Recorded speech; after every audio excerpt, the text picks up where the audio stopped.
மருத்துவ படிப்பு படிப்பதற்கான தேசிய நுழைவுத் தேர்வான நீட் இன்று காலை 10 மணிக்கு தொடங்கியது. இந்தியா முழுவதும் இந்த தேர்வு இன்று நடைபெற்று வருகிறது. இந்த நிலையில் தமிழகத்திலிருந்து நீட் தேர்வு எழுத எர்ணாகுளத்திற்கு மகனை அழைத்துச் சென்ற தந்தை உயிரிழந்திருக்கிறார். மாணவன் தந்தை இறந்த செய்தி அறியாமல் தேர்வு எழுதி கொண்டிருக்கிற இந்த சூழ்நிலையில் அங்கிருக்கக்கூடிய கள நிலவரத்தை நம்முடைய செய்தியாளர் பிரசாந்திடம் கேட்போம். பிரசாந்த், இந்த உயிரிழந்த நபர் யார்? அவர் எந்த ஊரை சேர்ந்தவர்? இது குறித்த கூடுதல் விவரங்களை பதிவு பண்ணுங்க பிரசாந்த். நிச்சயமாக திவ்யா, அதாவது மிகவும் வருத்தக்குறையான விஷயமாக பார்க்கப்படுகிறது. நீட் தேர்வு எழுதக்கூடிய மாணவர்கள் பெரும்பாலான தென் மாவட்டங்களை சேர்ந்த திருச்சி, நெல்லை, மதுரை உட்பட பெரும்பாலான மாணவர்கள் எர்ணாகுளம் கேரளா மாநிலத்திற்கான அந்த சென்றான ஒதுக்கப்பட்டிருந்த நீட் தேர்வு மையம் ஒதுக்கப்பட்டிருந்தது. குறிப்பாக கிட்டத்தட்ட ஒரு 5000க்கும் மேற்பட்ட மாணவர்களுக்கு கேரளா மாநிலத்திற்கான இந்த நீட் தேர்வு மையத்தில் ஒதுக்கப்பட்டிருந்தது.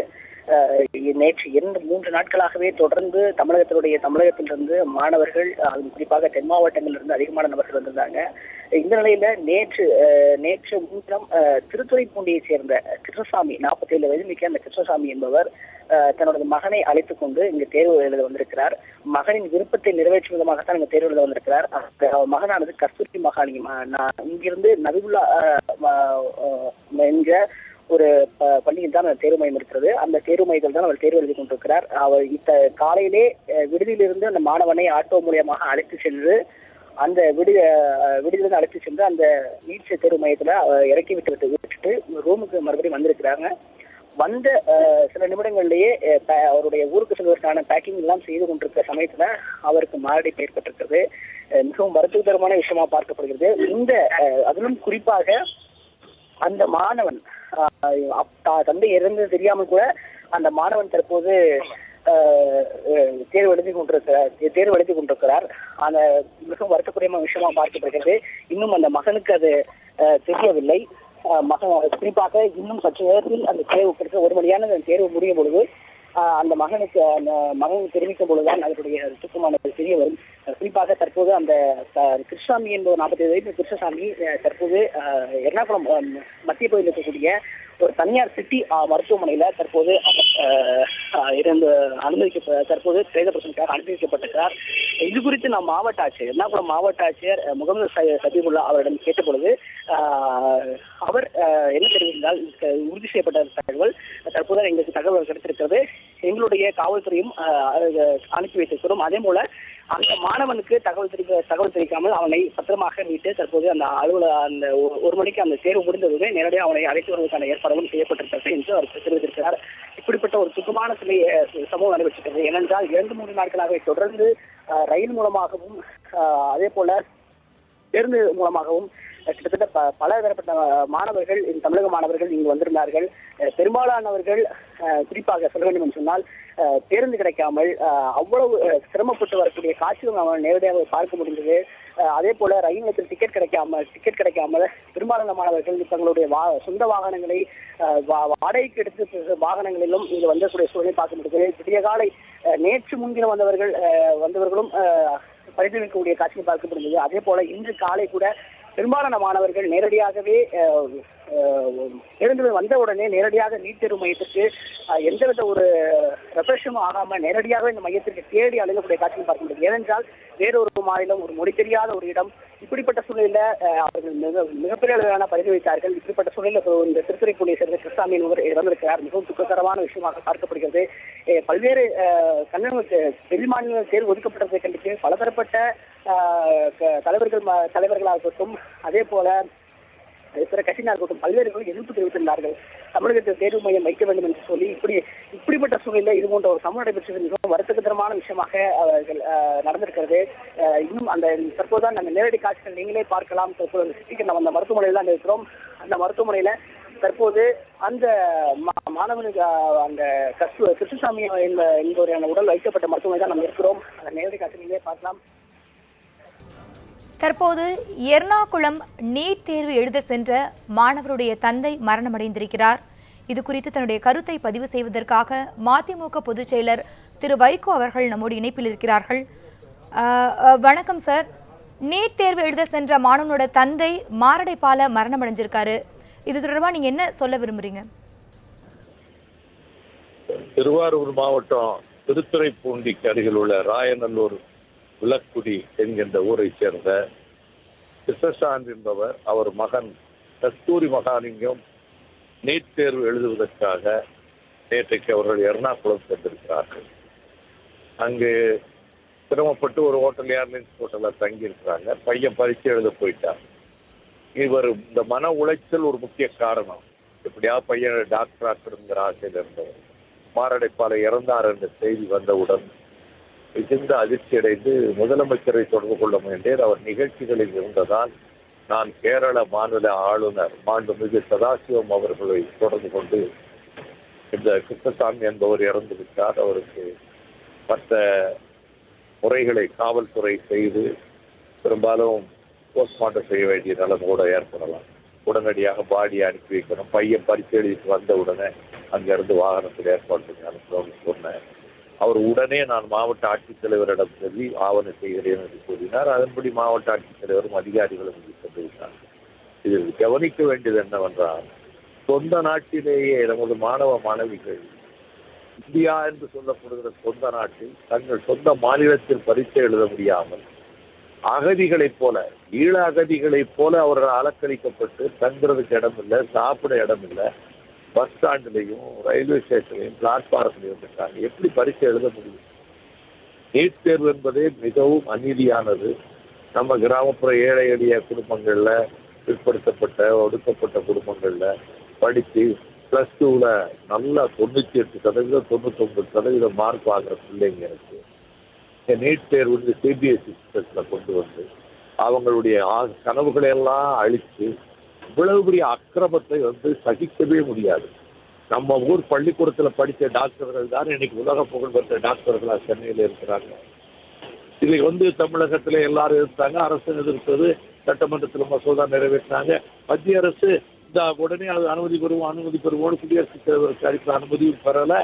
இந்த நிலைமையில மெட்ராஸ் ஹைகோர்ட்டுடைய மதுரை பெஞ்ச் வந்து வெளி ஸ்டேட்டில் போய் பரிசு எழுதக்கூடாது, தமிழ்நாட்டிலே எழுத ஏற்பாடு பண்ணணும்னு சொல்லும்போது அதை எதிர்த்து சுப்ரீம் கோர்ட்டுக்கு சிபிஎஸ்இ அத்தாரிட்டிஸ் போனாங்க. சுப்ரீம் கோர்ட்டு நம்ம Madras high court bench Madurai bench கொடுத்த ஆர்டரை ரத்து பண்ணிடுச்சு. சுப்ரீம் கோர்ட்டுக்கு மனிதாபிமானமும் கிடையாது.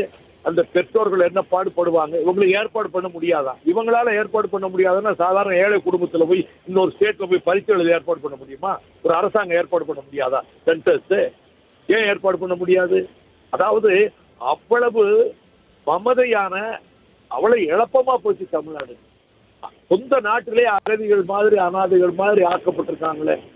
சோதனை என்ற பெயர்ல அந்த பொங்க பிள்ளைங்களை எல்லாம் அவங்க வந்து மேலாடு அது சோதனை போடுறோம்னு சொல்லி அந்த புகைப்படங்கள்லாம் வந்திருக்கு, ரத்தம் கொதிக்குது. இவ்வளவு பெரிய கொடுமைகளை செய்து அவ கையில எந்த ஒரு அதுல நகை போடக்கூடாது, கண்ணாடி போடக்கூடாது, எதுவும் போடக்கூடாது என்ற இதோடு சோதனைங்கிற பெயர்லயே இந்த மன அழுத்தத்துல பரீட்சை எப்படி எழுத முடியும்? நானும் ஒரு மாணவனாக இருந்து வந்தவன் தான். பரீட்சை ஹாலுக்கு போகும்போது மனதில் மகிழ்ச்சியும் நிம்மதி இருந்தால் தான் பரீட்சை எழுத முடியும். எப்படி தேர்வு எழுத முடியும்? நீட் தேர்வே அவங்க எதிர்கொள்றது கஷ்டம். பெரிய கோடீஸ்வர வீட்டு பிள்ளைகள் சிபிஎஸ்இ சிஸ்டம், சென்ட்ரல் எக்ஸாம் சிஸ்டத்தில் படித்தவங்க வேணா பரீட்சை எழுதி வரலாம். யாராவது வெளிமாகாணத்துக்காரன் தான் நிறைய டாக்டர்கள் ஆக போகிறாங்க. இது வந்து இந்த ஒரு உயிரிழப்புங்கிறது, கிருஷ்ணசாமியின் உயிரிழப்புங்கிறது சாதாரணமானதல்ல. எத்தனையோ குடும்பங்கள்ல இதே மாதிரி மனவேதனைக்கு எத்தனை பெற்றோர்கள் ஆளாகி இருப்பார்கள், பிள்ளைகள் ஆளாகி இருப்பார்கள்.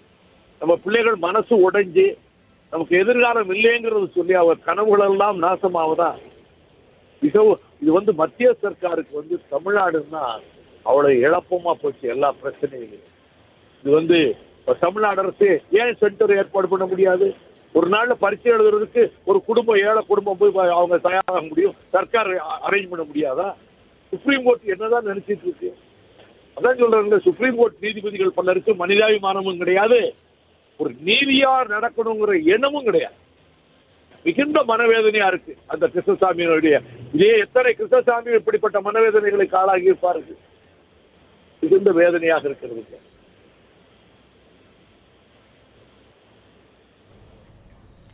சார், இணைப்பில் வந்து உங்களுடைய கருத்துக்களை பகிர்ந்து கொண்டதுக்கு நன்றி.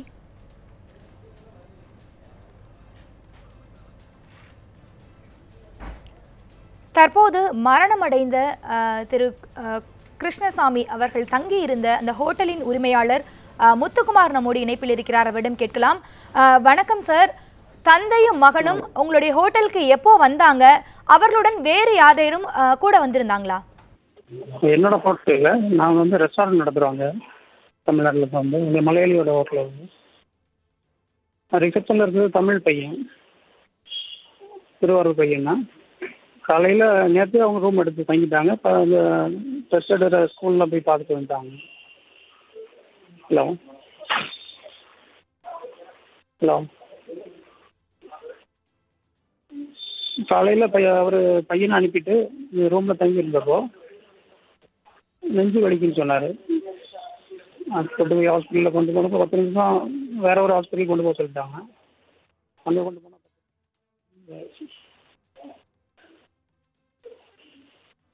ஹலோ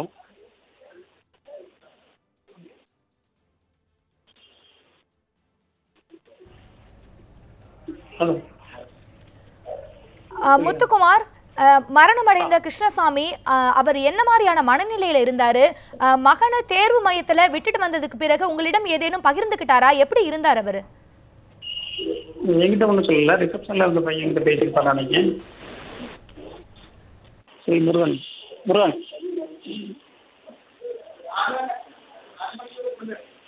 அந்த முருகன் உங்கள் லைவ்ல வர்றாரு.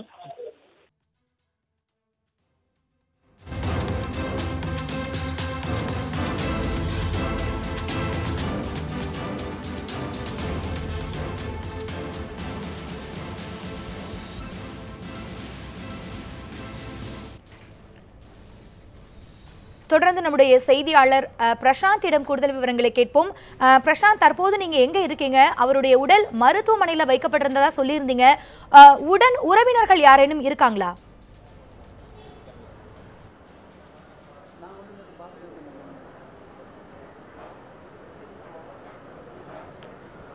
திவ்யா, நாம் அந்த கிருஷ்ணசாமி என்பவரோட திருத்துறைப்பூண்டிய அந்த கிருஷ்ணசாமி அவருடைய உடல் வைக்கப்பட்டிருக்கக்கூடிய எர்ணாகுளம் பகுதியில் இருக்கிற அந்த சிட்டி மருத்துவமனையில் தான், தனியார் மருத்துவமனை தான் இருக்கிறோம்.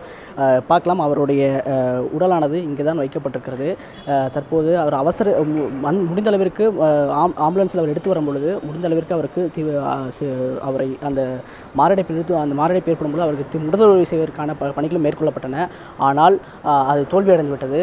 தற்போது தான் அதை உறுதிப்படுத்தி அவருடைய அந்த விடுதியின் தங்கியிருந்தக்கூடிய மேலாளரிடம் சொல்லியிருந்தார்கள். தற்போது இந்த இடத்திற்கு, சம்பவ இடத்திற்கு காவல்துறையிடம் வந்திருக்கிறார்கள். காவல்துறையினும் அதற்கு இது என்ன நடைபெற்றது என்பது குறித்து அது குறிப்பாக இந்த எர்ணாகுளம் மாவட்ட ஆட்சியர் முகமது சபி அவருடைய உத்தரவின் பேரில் சம்பவ இடத்திற்கு காவல்துறையும் வந்து தற்போது இந்த விடுதியின் மேலாளரிடம் விசாரணை மேற்கொள்ளப்பட்டு வருகிறது. அது மட்டும் இல்லாமல் தொடர்ச்சியாக தற்போது இந்த இடத்துல ஊடகங்களும் அதிகமாக வந்திருக்கிறார்கள். அது மட்டும் இல்லாமல் தமிழகத்தைச் சேர்ந்த சில அவருடைய தெரிந்த நபர்களாக இருக்கட்டும், அவர்களும் இந்த இடத்துல வந்து குமிழிக்கக்கூடிய காட்சி நம்ம நேரம் பார்க்க முடிகிறது. குறிப்பாக இன்னும் தற்போது இந்த இடத்துல அந்த கிருஷ்ணசாமி தங்கியிருந்த ஏர்லைன் விடுதியில் தங்கியிருந்தக்கூடிய அந்த ஊரை சேர்ந்த கிருஷ்ணசாமியினுடைய உறவினராக இருக்கக்கூடிய முருகானந்தமிடம் இருக்கிறதா, அவரிடம் சில கேள்வி கேட்போம். எப்படி இந்த நிகழ்வு நடைபெற்றது, அவர் எப்படி எந்த மலையில் இருந்தார் அப்படிங்கிறதெல்லாம் அவர்கிட்ட கேட்போம். சார் வணக்கம். அவர் உங்களோட உறவினராக சொல்லப்படுது. அது மட்டும் இல்லாமல் நீங்கள் இருந்த விடுதியில் தான் அவரும் இருந்தார். என்ன நடந்தது, என்ன மனநிலையில் அவர் இருந்தார் சார்? நேற்று காலையில் 7:30 மணிக்கு ரூம் எடுத்தாங்க. ரூம் எடுத்துகிட்டு மதியம் போய் 1 மணிக்கெலாம் அழைச்சிட்டு போய் நானும் அவரும் தம்மணத்தில் எக்ஸாம் எழுதுகிற ஸ்கூலில் போய் பார்த்துட்டு வந்தோம். பார்த்துட்டு வந்து நைட்டெல்லாம் ரூமில் தான் இருந்தாங்க. இப்போ விடிய காலையில் நைட்டு பேசிக்கிட்டு இருக்கும்போது சொன்னாப்புல, இதுமாரி பையனால் ஏகப்பட்ட மன உளைச்சல் அதிகமாக இருக்குது, என்ன பண்ணுறதில்ல அப்படின்னு சொன்னாப்புல. மன உளைச்சல் அதிகமாக இருந்தாலும் கொஞ்சம் இது பண்ணிங்க, சரியாயிடும் அப்படின்னு சொன்னேன். சரின்னு இருந்தாப்புல. ஒரு விடிய காலையில் ஒரு 5 மணிக்கெல்லாம் நெஞ்சை எரிகிறாப்புல இருக்குது அப்படின்னு சொன்னாப்புல. இருங்க நம்ம ஆஸ்பத்திரிக்கு போகணும்னு சொன்னால், வேண்டாம் ஆஸ்பத்திரி வேண்டாம் அப்படின்னு சொல்லிட்டாப்புல. அப்புறம் மறுபடியும் ஒரு 7 மணிக்கெல்லாம் பையனை கொண்டு ஆட்டோவில் விட்டு வந்துருங்க, நான் போக முடியாது அப்படின்னாப்புல. மறுபடியும் நான் ஆட்டோ கூப்பிட்டு பையனுக்கு சரியான அட்ரஸ் சொல்லி ஆட்டோவில் அனுப்பிச்சி விட்டு நான் திரும்பி வந்து குளிச்சுட்டு வந்த பிறகு இதுமாரி ஆஸ்பத்திரி போகணும், ரொம்ப உடம்புல அப்படின்னு சொன்னாப்புல. மணி 7:30 அப்புறம் பக்கத்தில் ஆஸ்பத்திரியில் கொண்டு வந்தப்போ அங்கே டியூட்டி டாக்டர் யாரும் இல்லை. இப்போ சிட்டி ஆஸ்பத்திரி கொண்டு போங்க அப்படின்னு சொன்னாங்க. சிட்டி ஆஸ்பத்திரி கொண்டு வந்த பிறகு தான் ஒரு ட்ரீட்மெண்ட் பண்ணிட்டு இருந்தாங்க. ஒரு 7:45 8 மணி இருக்கும். ட்ரீட்மெண்ட் பண்ணிக்கிட்டு இருக்கும்போதே இறந்துட்டாங்க அப்படின்னு சொன்னாங்க. அதுக்கு பிறகு தான் நம்ம ஃப்ரெண்டு ஒருத்தர் குமார் சார்னு ஒருத்தர் இருக்கார், அவர்கிட்ட சொல்லி ஒரு வைக்க சாருக்கு ஃபோன் அடித்து, வைக்க சார் இங்கே கலெக்டர் எர்ணாகுளம் டிஸ்ட்ரிக்ட் கலெக்டருக்கு ஃபோன் பண்ணி அவங்கெல்லாம் வந்து பார்த்தாங்க. நல்லா ஹெல்ப் பண்ணுறாங்க. இங்கே உள்ள போலீஸு, நம்ம ஃப்ரெண்டு குமார் சார், எங்கள் ஓனர் எல்லாருமே வந்து நல்லா ஹெல்ப் பண்ணுறாங்க. இருந்தாலும் கூட இது மன உளைச்சல், பெற்றோர்களுக்கும் மன உளைச்சல், மாணவர்களுக்கும் மன உளைச்சல். அடுத்த மாநிலத்துக்கு போகும்போது அங்கே என்ன நிலவரம் எப்படின்னு தெரியாது. ட்ரெயினில் வரும்போதே சொன்னார், எனக்கு சரியான தூக்கம் கிடையாது, அன்ரிசர்வில் போகிறோம், ரிசர்வேஷன் பண்ணாமல் போகிறோம், பாத்ரூமில் தான் உட்காந்துக்கிட்டு வந்தோம், தூங்க முடியல, சாப்பிட முடியல, ஏற்கனவே எனக்கு உடம்பு சரியில்லாமல் இருந்தது, அதோட இது வேறு, இந்த டார்ச்சர் வேறு அப்படின்னு சொன்னாப்புல. ஆனால் ஆளை பார்க்குறதுக்கு கொஞ்சம் டயர்டாக தான் இருந்தாப்புல, அங்கேருந்து வந்த களைப்பு. இதோட இந்த மன உளைச்சல் உடம்பு சரியில்லாம போனவுடனே அவர் கண்டிப்பாக வந்து இந்த நீட் சம்மந்தமாக தான் அவர் ஏகப்பட்ட டார்ச்சர். அங்கே வந்து எல்லாருமே வந்து தங்க முடியல. இந்த எல்லாருமே பைசா உள்ளவங்களும் இருக்காங்க, பைசா கம்மியாக உள்ளவங்களும் இருப்பாங்க. ரிசர்வ் சில பேர் தெரிஞ்சவங்கள வச்சு ட்ரெயினில் புக் பண்ணிடுறாங்க, டிக்கெட் வாங்கிடுறாங்க. இவங்களுக்கு ரிசர்வேஷன் பண்ணாமல் வந்து ரொம்ப டார்ச்சரு அப்படின்னு சொல்லியிருந்தாப்புல. கண்டிப்பாக இதுக்கு ஒரு வந்து மத்திய கவர்மெண்ட்டாக இருந்தாலும் சரி, மாநில கவர்மெண்ட்டாக இருந்தாலும் சரி, இது ஒரு சரியான முடிவு காணணும். எப்படின்னா ரொம்ப மன உளைச்சல் அதிகம். அது அடுத்த மாநிலத்தை போய் எழுதலாம், ரைட்டு, எல்லாமே நம்ம இந்தியன்ஸு எல்லாமே போகலாம். இப்போ தமிழ்நாட்டில் பெரும்பாலும் பார்த்திங்கன்னா ஹிந்தி கிடையாது. இப்போ குஜராத்து, ராஜஸ்தான்லாம் கூட அனுப்பியிருக்காங்க அந்த நீட் சம்மந்தமாக. அந்த மகனுக்கு தெரியப்படுத்திட்டீங்களா? இப்போ ஏன்னா இவர் இன்னும் அந்த மகன் இன்னும் 1 மணி வரை தேர்வு எழுத வேண்டியிருக்கிறது. இந்த சூழ்நிலையில் அவருக்கு எதை தெரியப்படுத்திட்டீங்களா? இன்னும் தெரியப்படுத்தலை. எக்ஸாம் எழுதிக்கிட்டு உள்ள எதுவும் அலௌடு, ஃபோன் அலௌடு கிடையாது, பேக் எதுவும் அலௌடு கிடையாது, அதனால இன்னும் தெரியப்படுத்தலை. அவர் எக்ஸாம் எழுதி முடிச்சோன்னா எனக்கு ஃபோன் பண்ணுவாப்பில். அப்படி இல்லைன்னா நான் போய் கூட்டிகிட்டு வரணும் 1 மணிக்கு. கூட்டிகிட்டு வந்த பிறகு அவரோட தெரியப்படுத்தணும். உறவினர்லாம் வந்துக்கிட்டு இருக்காங்க. திருவாரூர் மாவட்டம் மன்னார்குடி, இது ராயனல்லூர், அங்கேருந்து வந்துக்கிட்டு இருந்திருக்காங்க. அவங்க வந்த பிறகு தான் பையன்கிட்ட சொல்லணும். மருத்துவமனையில் என்ன ஏற்பாடுகள் இருக்குது? மாவட்ட நிர்வாகம் சார்பாக உங்கள்கிட்ட எதை பேசினாங்களா? என்ன மாதிரி நடவடிக்கை எடுத்துகிட்டு இருக்கு? மாவட்ட நிர்வாகம் நல்லபடியாக கவனிச்சிக்கிட்டு இருக்காங்க. நம்ம குமார் சார் சொல்லிவிட்டு வைகோ சார் ஃபோன் பண்ணி எல்லாருமே போலீஸ்காரங்கள்லேருந்து டிஸ்ட்ரிக்ட் கலெக்டர் வரைக்கும் வந்து பார்த்துட்டு போயிட்டாப்புல. எல்லாம் நல்லபடியாக நடந்துகிட்டு இருக்குது. பாடி இங்கே என்ன ஃப்ரீசரில் வைக்கிறதுக்கு ஏற்பாடு நடந்துகிட்டு இருக்குது. இன்னும் வைக்கல ஃப்ரீசரில். அவங்க மச்சான் ஒருத்தர் திருப்பூர்லேருந்து இங்கே திருச்சூர் வந்துட்டாராம், வந்துட்டு இருக்காப்புல திருச்சூர்கிட்ட. அவர் வந்த பிறகு தான் மறுபடியும் யோசிக்கணும். தற்போது நம்ம விடுதியின் மேலாளர் அவர் இருக்கிறார், அவர் தங்கியிருந்த விடுதியின் மேலாளர் இருக்கிறார். அவரோட கேட்போம். சார் வணக்கம். அவர் வரும்போது என்ன மனநிலையில் இருந்தார்? ஏதாவது உங்கள்கிட்ட பேசினாரா? எதுவும் சொன்னாரா? இல்லை, அவங்க எல்லாமே அந்த மேலாளர் நான் தான், விடுதியோட மேலாளர். அதான் உடம்பு சரியில்லை, நெஞ்சை வலிக்கிறாப்புல இருக்குது, நெஞ்சை எரியிறாப்புல இருக்குது, ஆஸ்பத்திரி போகணும் தான் கூப்பிட்டாரு. விடியகாலில் 5 மணிக்கெலாம் சொன்னது. நான் சொன்னேன் சரி போவோம் அப்படின்னு சொன்னால் மறுபடியும் சொன்னாப்புல கொஞ்சம் பரவாயில்ல, சோடா குடித்தேன் பரவாயில்ல அப்படின்னு சொன்னோம். சரின்னு இருந்தோம். அப்புறம் 7 மணிக்கு தான் 7:30 மணிக்கு தான் ரொம்ப முடியல, ஆஸ்பத்திரி போவோம் அப்படின்னு சொன்னது. திவ்யா, நீங்கள் கேட்டிருப்பீங்க, அதாவது ஒரு மிகப்பெரிய ஒரு கோர சம்பவமாக நடைபெற்றிருக்கிறது. குறிப்பாக இப்போ எந்தெந்த சூழ்நிலையில் அவர் வந்தார் கிருஷ்ணசாமி, அவர் எவ்வளோ தன்னோட வந்த நிகழ்வு எவ்வளோ அன்ரிசர்வில் வந்தேன், அதுவும் முக்கியமாக வரும்போது ரிசர்வ் பண்ண முடியாத நல்ல அந்த பாத்ரூமில் நான் நின்றுட்டு தான் வந்தேன் அப்படிங்கிறதெல்லாம் ரயிலில் வந்தபோதெல்லாம் சொல்லியிருக்கிறாரு. இப்போ காலையில் கூட அவரால் முடியாத சூழ்நிலையில் இந்த விடுதியிலோடு இருக்கக்கூடிய இந்த மேலாளர்களும் அவரோட தெரிஞ்ச ஒரு ஊருக்காரர் தான் அவரை கொண்டு போய் அவனோட பையனை கொண்டு போய் ஆட்டோவில் ட்ராப் பண்ணியிருக்கிறாரு. இது போன்ற கிருஷ்ணசாமி மட்டும் இல்லை, பலரும் இங்கே நிறைய இடத்துல பாதிக்கப்பட்டிருக்கிறாங்க. இன்னும் பல பேர் நம்ம நேற்றில் ரயிலையும் சரி, அதே போல் பேருந்திலும் சரி வருவக்கூடிய மனநிலையை கிட்டத்தட்ட நேற்றுலாம் பார்த்தீங்கன்னா எர்ணாகுளத்தில் மிகப்பெரிய ஒரு மழை பெஞ்சது. அவர்கள் வந்து மொழி தெரியாத ஒரு மாநிலத்தில் அவர்கள் வந்து இங்கே அவதிப்பட்டதை நம்மளால் நேரடியாக பார்க்க முடிந்தது. குறிப்பாக சொல்லணும்னா நேற்று பல்வேறு மாணவர்களுக்கு விடுதியில் இங்கே இடம் கிடைக்கல. எல்லா விடுதிகளிலும் அதிகமான கட்டணம் வசூலிக்கப்பட்டது. அதே போல் எல்லா விடுதிகளும் புக் செய்யப்பட்டது. அதனால் எங்கேயும் விடுதி கிடைக்காம ஒவ்வொருத்தரும் ரயில் நிலையத்தில் தங்கி நேரடியாக செல்லக்கூடிய நிகழ்வை நம்மால் பார்க்க முடியுது. அதே போல் தொடர்ந்து பேருந்து நிறுத்தத்தில் இருந்து கொண்டு அங்கிருந்து காலையிலே எந்த ரெஃப்ரெஷ்மெண்ட்டும் ஆகாமல் நேரடியாக அந்த சென்டருக்கு ஆட்டோவிலையும் தனியார் வாகனத்திலையும் செல்லக்கூடிய நிகழ்வை நம்மால் பார்க்க முடிந்தது.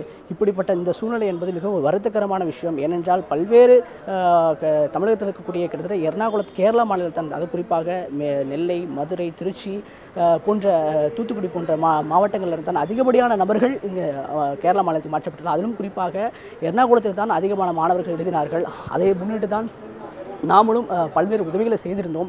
இப்படிப்பட்ட சூழ்நிலையில் இது ஒரு முடியாத ஒரு அசம்பாவிதமான ஒரு நிகழ்வாக நடைபெற்றிருக்கிறது. இது ஒரு இது போன்ற நிகழ்வு நடைபெறக்கூடாமல் இருக்கிறது தான் இங்குள்ளவர்களுடைய கோரிக்கையாகவும் இருக்கிறது. அதே போல் அவர் உறவினரும் சொல்ல கருத்து என்னென்னா, இது போன்ற நிகழ்வு அடுத்த முறை நடக்கக்கூடாது, இது போன்ற இன்னும் அவரோட உறவினருக்கு தெரியப்படுத்தியிருக்கிறோம், அவர்களும் வந்து கொண்டிருக்கிறார்கள் என்று சொல்லியிருக்கிறார்.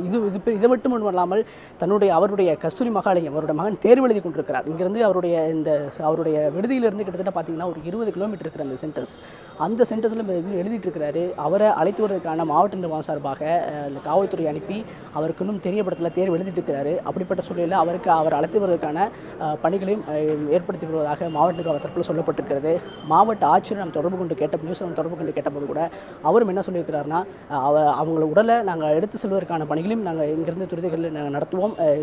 அதே போல் மாணவர்கள் தமிழகத்திற்கு நீட் தேர்வு செய்து எழுதி முடித்து செல்லக்கூடிய மாணவர்களுக்கும் தேவையான உதவிகளை நாங்கள் செய்ய தயாராக இருக்கிறோம்.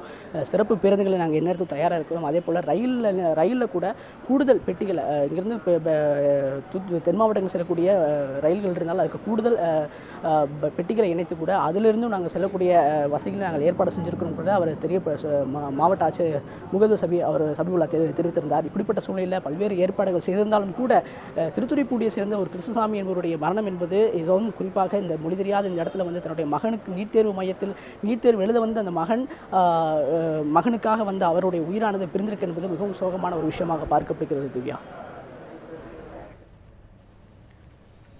பிரசாந்த், நீங்கள் கூறியது போல் மொழி தெரியாத மாநிலத்தில் கிருஷ்ணசாமி மரணம் அடைந்திருக்கக்கூடிய இந்த சூழ்நிலையில மாவட்ட நிர்வாகம் அங்க இருக்கக்கூடிய அதிகாரிகள் முறையா உதவுறதா சொல்லியிருந்தீங்க. இந்த நிலையில தமிழக அரசு சார்பில் அதிகாரிகள் ஏதேனும் தொடர்பு கொண்டாங்களா?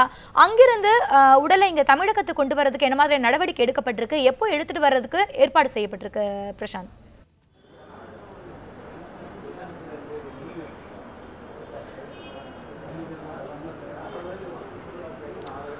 நிச்சயமாக தேவி, அதாவது குறிப்பாக இந்த மருத்துவமனையில் தான் தற்போது அவருடைய உடலான வைக்கப்பட்டிருக்கிறது. அவருடைய விடுதியின் மேலாளர் இருக்கக்கூடிய முருகானந்தன் தான் ஒரு உறவினர், அவர் ஊருக்காரர், அவர் குஜராத்தை சொந்தமாக சொல்லப்படுகிறது. அவருக்கு தான் வந்து அவருடைய உதவியின் பெயரில் தான் தற்போது இந்த மாவட்ட நிர்வாகத்தை அணுகப்பட்டிருக்கிறது. அது மட்டும் இல்லாமல் அவருடைய நேரடியாக வந்து அந்த உறவினர்கள், அந்த மேலாளர், அந்த அவர் வைத்திருந்த கார்டுகள், அதாவது ஆதார் மற்றும் உள்ளிட்ட அட்ரஸ், ஃபோன் நம்பர்ஸ் எல்லாம் அந்த டைரிஸ்லாம் எடுத்து தான் அவருடைய உற்றார் உறவினர்களுக்கெல்லாம் அவங்க தெரியப்படுத்தியிருக்கிறாங்க. அது மட்டும் இல்லாமல் தற்போது அந்த உடலில் வைக்கப்பட்டிருக்கிற இடத்துல அவருடைய முழு விவரங்களும் வாங்கி காவல்துறையினும் அந்த முழு விவரங்களை வாங்கி அவருக்கு தேவையான உதவி அதாவது அந்த உடலை கொண்டு செல்வதற்கான என்ன மாதிரியான ஏற்பாடுகள் செய்யப்பட வேண்டும். அதே போல் தமிழகத்திற்கு இன்னும் தமிழக அரசு இன்னும் தெரியப்படுத்தவில்லை.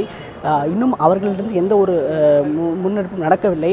மாவட்ட ஆட்சியரும் தொடர்பு கொண்டு கேட்டது கூட அதை பற்றி நாங்கள் நம்மளுடைய எர்ணாகுளம் மாவட்ட ஆட்சியர் தொடர்பு கொண்டு கேட்டபோது கூட இது நாங்கள் அந்த அரசாங்கம் தெரியப்படுத்தவில்லை. முதலுதவியாக தற்போது இந்த முன்னெச்சரிக்கையாக முதலுதவியாக என்ன செய்ய முடியும் அப்படிங்கிறத நாங்கள் கவனம் செலுத்தணும் என்று சொல்லியிருந்தார். அதை பற்றி பின்பு தான் முடிவெடுக்க வேண்டும் என்று அவர் தெரிவித்திருந்தார். இப்படிப்பட்ட சூழ்நிலை முதலடியாக காவல்துறை எர்ணாகுளம் மாவட்ட துணை கண்காணிப்பாளர் நேரடியாகவே அந்த இடத்துக்கு அனுப்பிச்சு அவருடைய அந்த டீட்டெயில்ஸ் முழுமையாக வாங்கி என்னென்ன இருக்குது, அது மட்டும் இல்லாமல் அந்த மாணவன் தேர்வு எழுதக்கூடிய அந்த மையத்திற்கும் அனுப்பி என்ன மாதிரியான அவரை அழைத்து வர வேண்டும் அந்த பணிகளாக இருக்கட்டும். அதே போல் அவர் விடுதியில் இருக்கக்கூடிய அந்த பொருட்களை எடுத்து வரதுக்கும் அவர் தங்கியிருந்த விடுதிகளிலும் என்ன மாதிரி எப்படி இருந்தார், எந்த சூழல் இருந்தார், அது போன்ற விஷயங்களையும் செய்வதற்கான ஏற்பாடுகளையும் அவர் செய்து கொண்டிருக்கிறார். அது மட்டும் இல்லாமல் தற்போது காவல்துறை அதிகாரிகளும் அவருடைய முழுமையான விசாரணைகளை அவர் எந்த ஊர், அவருடைய உறவினர்கள் யார், நெருங்கிய சொந்தங்கள் யார் இருக்காங்க, அவங்களெல்லாம் விவரங்கள்லாம் தொடர்ந்து வாங்கிட்டு இருக்காங்க. இதெல்லாம் வாங்கி முடிச்சதுக்கப்புறம் தான் ஃபர்தராக அவங்க வந்து இந்த உடலை எப்படி அனுப்ப முடியும், எப்படி பார்க்க முடியும் அப்படிங்கிறத அவங்க சொல்லியிருக்கிறாங்க. திவ்யா. பிரசாந்த், நீங்கள் இணைப்பிலே இருங்க, தொடர்ந்து பேசலாம். தற்போது நம்மோடு இணைப்பில் தமிழக வாழ்வுரிமை கட்சியின் தலைவர் வேல்முருகன் அவர்கள் இணைப்பில் இருக்கிறார். அவரிடம் கேட்கலாம். சார் வணக்கம். திருத்துறைப்பூண்டியை சேர்ந்த மாணவனுடைய தந்தை கிருஷ்ணசாமி எர்ணாகுளத்தில் மரணம் அடைந்திருக்கிறார். இது தொடர்பாக நீங்க என்ன சொல்ல விரும்புறீங்க? இந்த மரணம் நமக்கு உணர்த்தும் பாடம் என்ன சார்?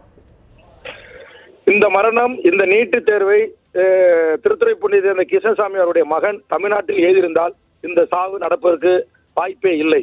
இப்படி ஒரு சாவு நடப்புகின்ற வகையில் இதற்கான ஏற்பாட்டை செய்திட்ட மத்திய மாநில அரசுகளும் இந்த நீட்டு தேர்வை நடைமுறைப்படுத்துகின்ற கொஸ்டினை தயாரித்து நடத்துகின்ற சிபிஎஸ் நிர்வாகம் தான் இவரை கொலை செய்திருக்கிறது என்று நான் பகிரங்கமாக குற்றம் சாட்டுகிறேன். தமிழ்நாட்டைச் சேர்ந்த மாணவர்களை தமிழ்நாட்டில் நீட் தேர்வு எழுத அனுமதிக்காமல் வெளிமாநிலத்துக்கு சென்று எழுத வேண்டும் என்று மன உளைச்சலுக்கு உள்ளாகி அவருடைய மன அழுத்தத்துக்கு உள்ளாகி அவர் அநியாயமாக செத்திருக்கிறார். இந்த சாவுக்கு காரணமான தமிழ்நாட்டைச் சேர்ந்த சிபிஎஸ் அதிகாரிகள் கண்டிக்கப்பட வேண்டும். இதற்கு மத்திய மாநில அரசுகள் பொறுப்பேற்க வேண்டும். உடனடியாக இந்த உயிரிழப்புக்கு காரணமான மத்திய அரசு மாநில அரசும் உயிரிழந்த கிருஷ்ணசாமி அவர்களுக்கு 1 கோடி ரூபாய் வழங்க வேண்டும் என்று தமிழக வாழ்வுரிமை கட்சி கோருகிறது. தன் மகனை கஷ்டப்பட்டு இவ்வளவு தூரம் வேறு மாநிலத்துக்கு பயணித்து எர்ணாகுளத்துக்கு அழைத்து வந்த அந்த கிருஷ்ணசாமி அவர்கள் அவருடைய மகன் இப்போது தேர்வு மையத்திற்கு உள்ளே தேர்வு எழுதியிருக்கிறார். வெளியே வந்து என் தந்தை எங்கே என்று கேட்டால் அவர் தந்தையை இந்த மத்திய மாநில அரசுகளால் கொண்டு வந்து அவர் கையில் உயிரோடு கொடுக்க முடியுமா? இதற்கு யார் பதில் சொல்வது? இந்த எடப்பாடி அரசு தமிழக மாணவர்களுக்கு செய்த மாபெரும் துரோகத்தோடு மட்டுமல்லாமல் நேற்று பாண்டிச்சேரியில் ஒரு மாணவி அநியாயமாக செத்திருக்கிறார். இன்றைக்கு கிருஷ்ணசாமி என்கிற ஒரு மாணவனுடைய பெற்றோர் தந்தை இறந்திருக்கிறார். இந்த இறப்புகளுக்கு எல்லாம் காரணம் கடந்த ஆண்டு என்னுடைய தங்கை அனிதாவுடைய இறப்புக்கு காரணம் இந்த மத்திய மாநில அரசுகள் நீட்டுத் தேர்வை தமிழக மக்கள் மீது திணித்ததுதானே காரணம். என் மாணவர்களுக்கு கொடுத்த அழுத்தத்திற்கு தானே காரணம். ஆக இந்த மாணவர்களுக்கான மன உளைச்சலுக்கும் மன அழுத்தத்துக்கும் காரணமானவர் யார் என்று சொன்னால் மத்திய மாநில அரசுகளும் சிபிஎஸ் நீட் நிர்வாகம் தான் பொறுப்பேற்க வேண்டும். இவர்கள் சிபிஎஸ் நிர்வாகம் 1 கோடி ரூபாயும் கையாளாவாத இந்த மத்திய மாநில அரசுகள் 1 கோடி ரூபாயும் அந்த உயிரிழந்த குடும்பத்துக்கு தர வேண்டும். அதே மாதிரி புதுச்சேரியை சேர்ந்த சிவசங்கரி இந்த நீட்டுத் தேர்வின் மன உளைச்சலால் தன் உயிரை மாய்த்துக் கொண்டார். அவர் குடும்பத்திற்கும் நிதி கொடுக்க வேண்டும் என்றும் தமிழக வாழ்வுரிமை கட்சி கோருகிறது.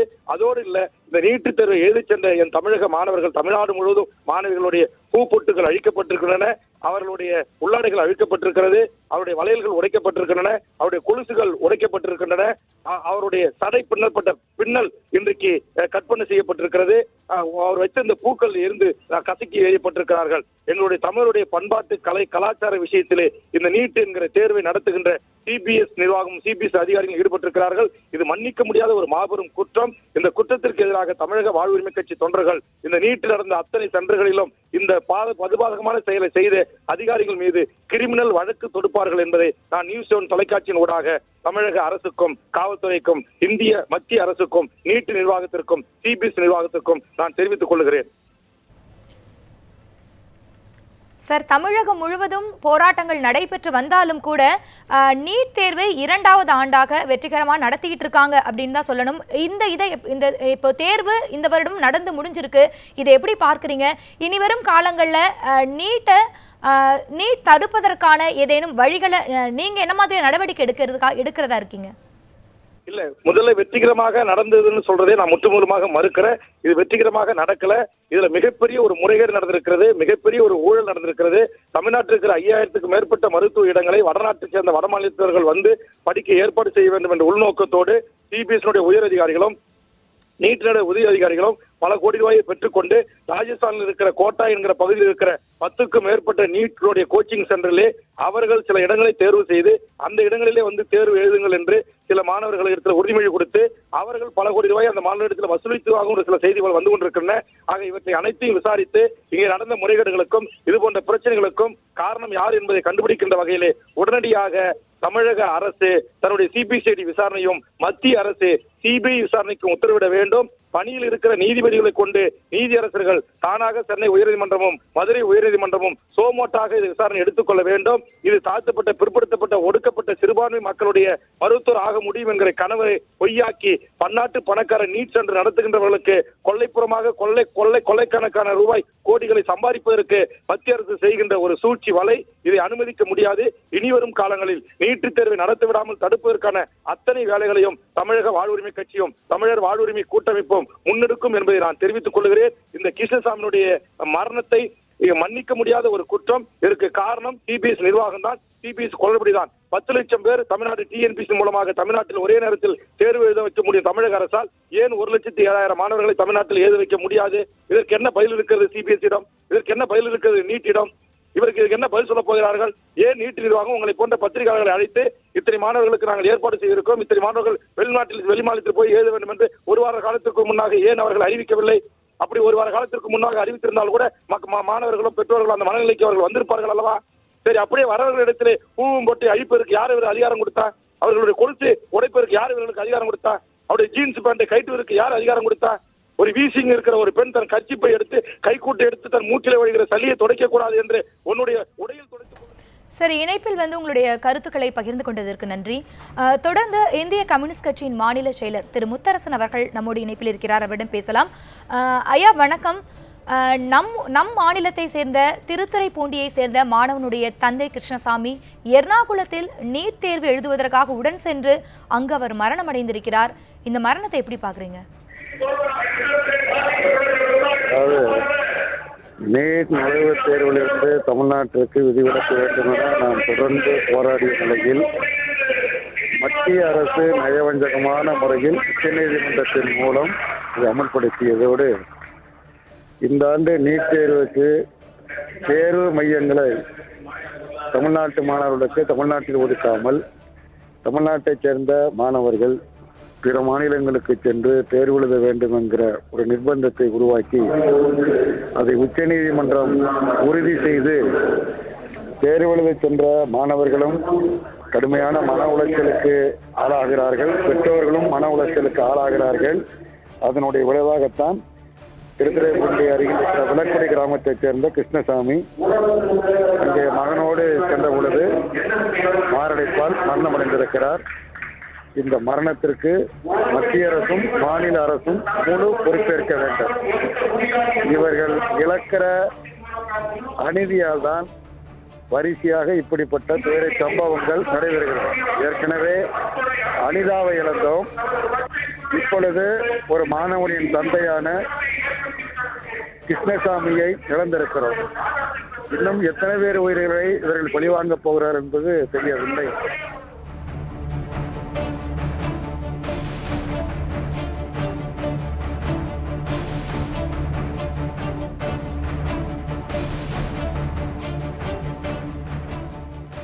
ஐயா, இணைப்பில் உங்களுடைய கருத்துக்களை பகிர்ந்து கொண்டதற்கு நன்றி.